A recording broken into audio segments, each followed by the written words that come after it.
Então, eu sou da UFSCar, a minha orientadora é a professora doutora Adriana Matar Maamari, da UFSCar também. A minha pesquisa é o ensino da filosofia frente à pedagogia ativa em sala de aula, tá? E o problema da pesquisa é pensar como incluir o aluno por meio da filosofia numa dinâmica de sala de aula, né, com uma participação construtiva frente às correntes do pensamento filosófico, né? Então, a grande questão aqui, não é, nesse período todo que eu dou aula, né, nesses 12, 13 anos enquanto professora de filosofia, a minha grande preocupação sempre foi incluir o aluno. Como pensar em metodologias, em práticas em sala de aula, para que o aluno seja participativo, né? Para que nós pensemos aí numa pedagogia ativa em relação à filosofia, tá?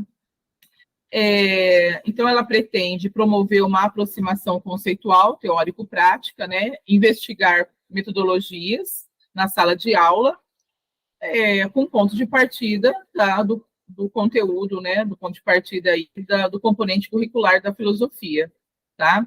E trabalhando, claro, através das práticas pedagógicas, que eles consigam explorar aí os conteúdos filosóficos, né? Aí eu coloquei uma frase aqui, uma citação, desculpa, do Paulo Freire: ninguém liberta ninguém, ninguém se liberta sozinho, os homens se libertam em comunhão, não é? Então, para justificar essa prática de uma maneira conjunta, não é? Pensar, não minimizar os conteúdos da filosofia, não é? A temas transversais ou a temas que perpassam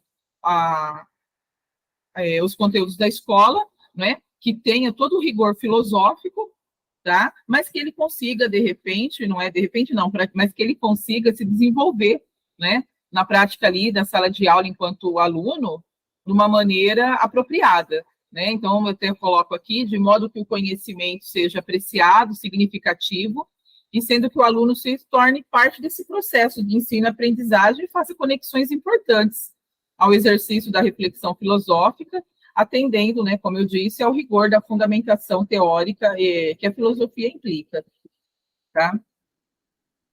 A justificativa, né, para esse projeto, pensar a educação na atual sociedade, tá?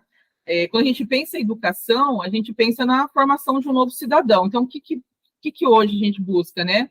A questão do jovem autônomo, o jovem solidário, competente, participativo, não é?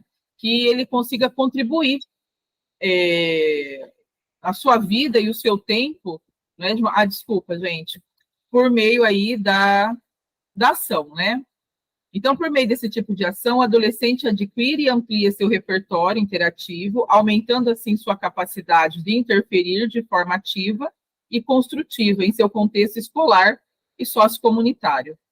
A partir da participação ativa, construtiva e solidária, o jovem poderá envolver-se na solução dos problemas da escola e em sua comunidade, né? E a filosofia é um campo fértil para essa proposta, né? Quando a gente pensa em formar jovens autônomos, solidários, competentes, a filosofia ela é um ramo extremamente fértil para isso, né?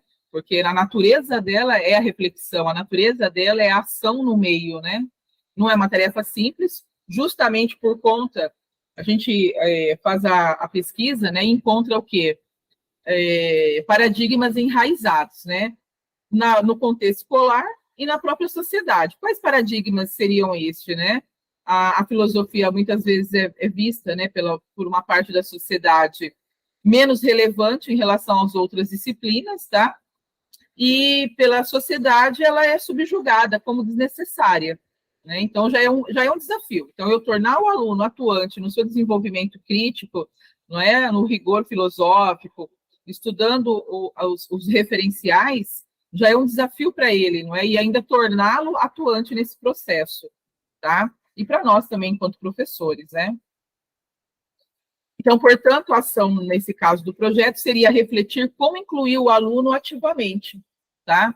Proporcionando uma dinâmica interativa de sala de aula, né? A ação ativa, construtiva, e pensar em práticas, não é? da pedagogia ativa, da sala invertida, né? Como a gente desenvolver esse tipo de metodologia, tendo como proposta central o componente curricular da filosofia, né?